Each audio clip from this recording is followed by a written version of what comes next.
Pour ces propositions fausses, je cherche à affirmer qu'elles sont bien fausses, à le prouver.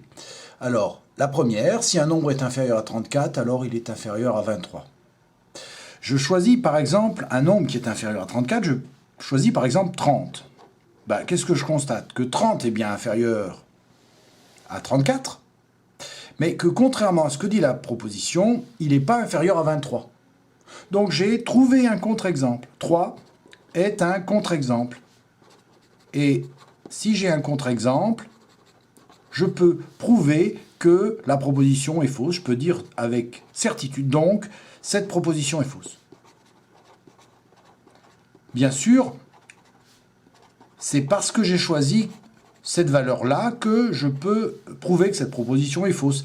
Si j'avais pris par exemple un autre nombre, si j'avais pris 20, eh bien 20 est inférieur à 34, bien sûr, mais 20 est aussi inférieur à 23. Donc pour 20, cette proposition, elle est tout à fait juste.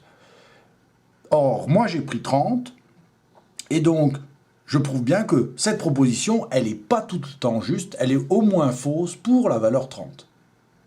Je prends la deuxième proposition. Si la longueur AB, la longueur du segment AB est égale à la longueur du segment AC, alors A est le milieu du segment BC.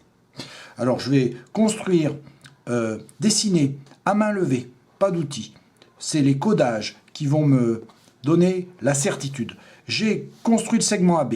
Je fais ce codage pour indiquer sa longueur. Et puis là, je construis un segment que je vais appeler AC. Voilà. Et je fais le même codage. Les deux segments AB et AC ont la même longueur. Bien, je vois ici que j'ai bien cette partie-là de la figure qui est codée ici, mais le point A, c'est pas le milieu du segment BC. Le segment BC est ici, le point A est même pas sur le segment BC. Donc cette figure-là, c'est un contre-exemple.